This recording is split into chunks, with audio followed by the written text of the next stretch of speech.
ভালো মন্দ কি হলো আমি জানি না, তবে তুই আমার বন্ধু তাই তোর কাজটা করে দিলাম, কিন্তু এখন আমি যাই রে, আমার অনেক কাজ আছে। আমার ওয়াইফ এসে যা ইচ্ছা তা বলবে, ঠিক আছে? যত চিল্লাচিল্লি করুক, যা মনে করুক, তুমি জাস্ট চুপ করে থাকবা, ঠিক আছে?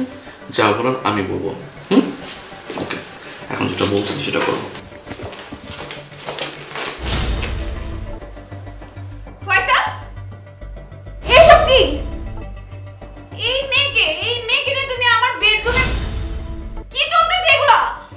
তুমি বুঝতেছো না এসব কি? হ্যাঁ, কি করতেছি বুঝতেছো না? আমি বেডরুমে একটা মেয়ে আইনা রংলীলা করতেছি, এনজয় করতেছি, বুঝতেছো? তোমার কোনো সমস্যা? কি তুমি তুমি আমার বেডরুমে অন্য একটা মেয়ে মানুষ এনে এত বড় একটা অন্যায় করেছো, তারপর আমাকে বলতেছো আমার কোনো সমস্যা আছে কিনা? হ্যাঁ, আমার সমস্যা আছে। আমি তোমাকে ভালোবাসি, তোমার সাথে সংসার করছি, তোমাকে আমি এত বিশ্বাস করি, তুমি এরকম একটা কাজ করতে পারলে আমার বিশ্বাসই হচ্ছে না যে তুমি আমার সাথে এত বড় প্রতারণা করবে।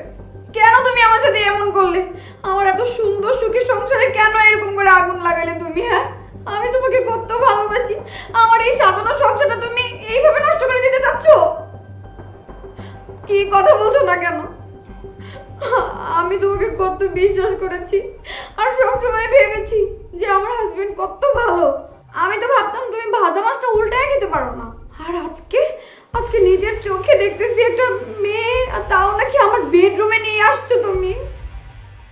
এই তুমি কেন আমার সাথে এমন করলা? হ্যাঁ, আমি তোমাকে অনেক বোঝানোর চেষ্টা করছিলাম, কিন্তু তুমি বোঝো নাই।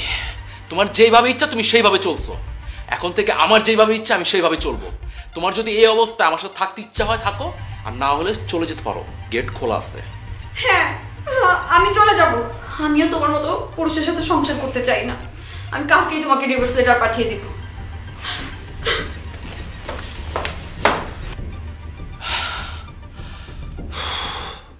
মানে মাথা থেকে কত বড় একটা প্যারা নামছে জানোস? আরে চিল করবে দোস্ত, চিল। তোকে অনেক অনেক ধন্যবাদ। আমি আসলে তোকে যে কিভাবে ধন্যবাদ দিব আমি নিজেও জানি না। মানে আচ্ছা, সবই তো বুঝলাম, এই কাজটা কেন করলি?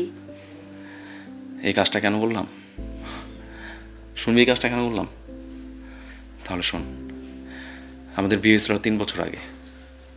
আমি ওকে অনেক ভালোবেসে বিয়ে করছিলাম, অনেক পছন্দ করে।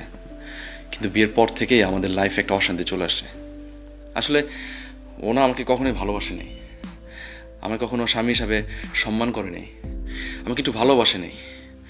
ও সবসময় নিজের ইচ্ছা মতো চলে, ওর যা ইচ্ছা তাই করে। বন্ধুদের সাথে চলে, ক্লাবে যায়, মদ খায়, ডান্স করে, রাত করে বাসায় ফিরে।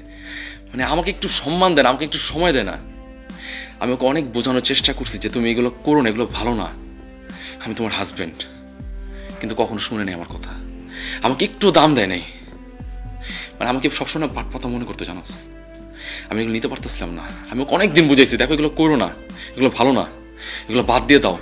আসলে আমরা মিলেমিশে থাকি, একজনকে একজন সময় দিই, কিন্তু না, আমি পারতেছিলাম না, একদম হাঁপায় উঠছিলাম। আর তাই আমাকে একদিন বলছিলাম যে চলো আমরা ডিভোর্স করে ফেলি। যেহেতু আমাদের বন্ডিং হচ্ছে না, আমরা ডিভোর্স করে ফেলি, আমরা একসাথে থাকা দরকার নাই। ডিভোর্সের কথা শুনে কি বলে জানিস? বলে কোনো ডিভোর্স দেওয়া চলবে না, আমি যেভাবে বলি সেভাবে থাকতে হবে। আর যদি কখনো ডিভোর্সের কথা বলো তাহলে তোমাকে নারী নির্যাতন মামলা দিয়ে তোমাকে জেলের ভাত খাওয়াবো। এখন আমি কি করবো বল? আমি না পারতে গিয়ে আজকে এই নাটকটা সাজাতে হয়েছে। আমার কিছু করার ছিল না।